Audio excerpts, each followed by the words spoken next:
up, Argon's YouTube minions? I am TheKillerNacho, and he asked me to do a guest narration for him, and he actually picked out a good one by the looks of it. It's a UU match against, I think it's Vizually, so it's going to be a really cool match.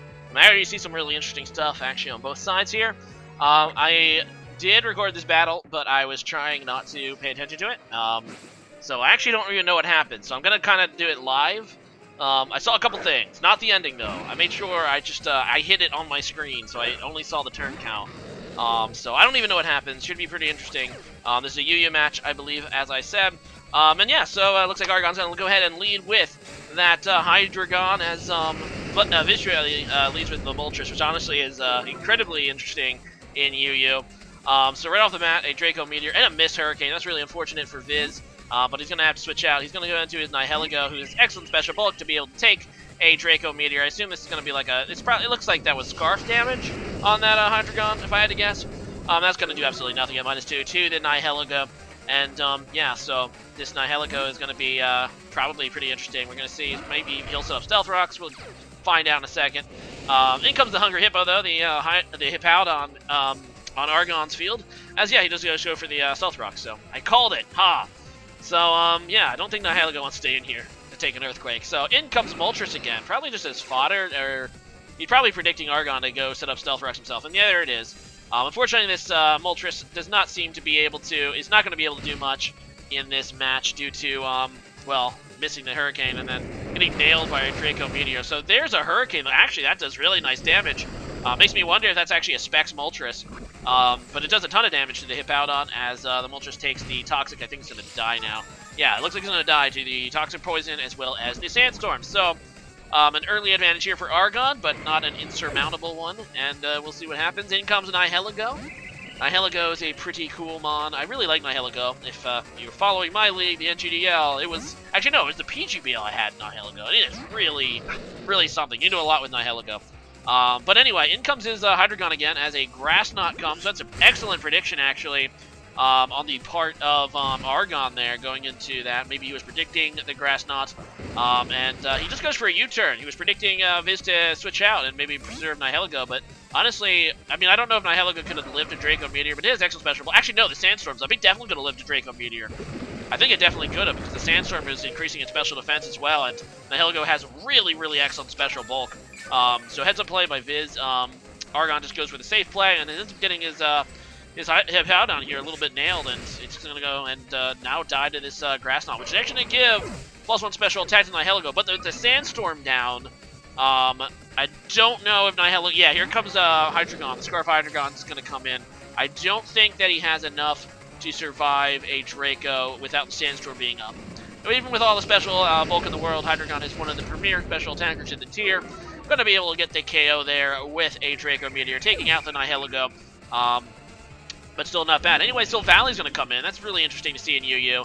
I think even Steel Silvally, which I believe this is I believe, NU, so he's using a few under-tiered mons. That doesn't mean necessarily bad in the tier. Obviously, Steel Silvally has a lot of interesting things he can do.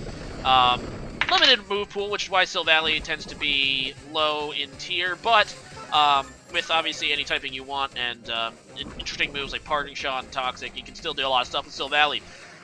So the Chandelure is going to get poisoned. It's interesting that it's leftover Chandelure, not something I ever really tried myself, but then again, I'm not really super familiar with the meta of the tier right now. So anyway, Flamethrower is not going to do much. Incoming kommo-o. Another ex-Miami Dolphion. I should probably stop talking about this. It's not even my video. I should stop talking about that. So Chandelure is going to go ahead and switch out into King Daddy DMAC the Scizor. Yeah, what is this thing I'm going to do? He's going to go for the Ice Punch. So Viz does not predict the Scizor. And another really nice switch there for Argon. So Viz is going to go ahead and switch out into Silvally again. It's probably a good play. It resists both, Steel and, Bug Stabs. He's just going to go for a Bullet Punch. Doesn't do that much to Silvally, and he's going to be forced to switch. And if I had to guess, Vin's probably going to go for a Parting Shot here, just to see what he would do. What Argon's going to do. And yeah, there's the Parting Shot, and I called it. And Chandelure is going to lose some special attack, which makes it effectively worthless, especially against this incoming Crocodile, who has a resistance to Ghost, and -1 special attack. I don't think he's going to do enough damage with Flamethrower either, even if he does have the Energy Ball, even that. So this is a pretty good situation for Viz, especially this thing can have Pursuit. So if he has Pursuit here, he could get an easy +1 attack. He just goes for the knockoff, though. So he either doesn't have Pursuit, or he's just going to, discover the knockoff, even if he's switching, knock off an item or something. But actually going to go ahead and kill the Chandelure, but he doesn't have Moxie. Wait, no, we saw the Intimidate. I'm a derp. There you go. We did see the Intimidate. I don't know why I thought it might have Moxie. I don't know! But it doesn't have Moxie, thankfully, for Argon. And, yeah, so Valley's going to go in here against the Mega Altaria, who's going to go ahead and show its stuff by Mega Evolving. Giant cotton ball thing, and it's just going to go for a Roost. So it might be a, probably a bulky Dragon Dance, Mega Altaria. We'll see. Ooh, gonna miss the Toxic, though, with the Silvally. That really sucks. Because, yeah, that's going to give him basically a free Dragon Dance, which you can never really afford to do. So there's the return in the Dragon Dance. So there's the Toxic. It's going to be interesting. He doesn't have Earthquake. I wonder what his other attacking move is. Because we saw the... Oh, he has Refresh. Okay, well, that's interesting. So he doesn't have a second attacking move, which can actually be kind of dangerous for Mega Altaria because, Fairy does get resisted by quite a bit, obviously, in the tier, including Poison and Steel types, which are actually pretty good in UU.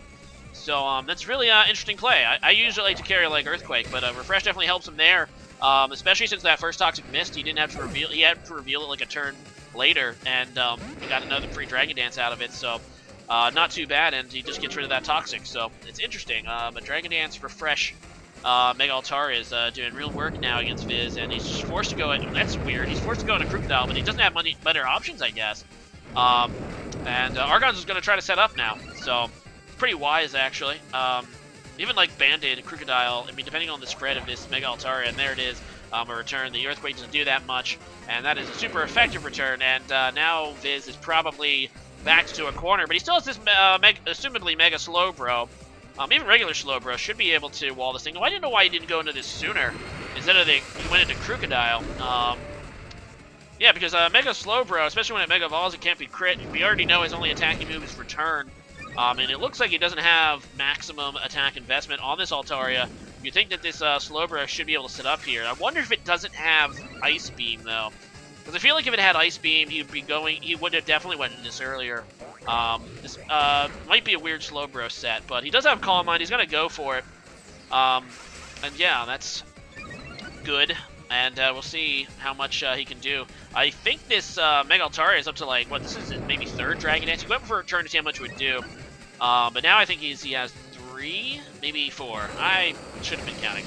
But whoa, that scalded some damage. Okay, this might have, like, special attack investment, because I think he only has 2 Calm Minds. Maybe he has 3. Like I said, I'm not very great at counting.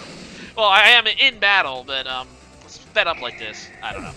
But anyway, so he's going to be able to take on the Mega Altaria, but oh yeah, he still has this for Alligator in the back, Argon, and I think his only Pokemon are this thing and a weak, yeah, this is Everver, because I think his only other Pokemon after this is the weakened Silvally.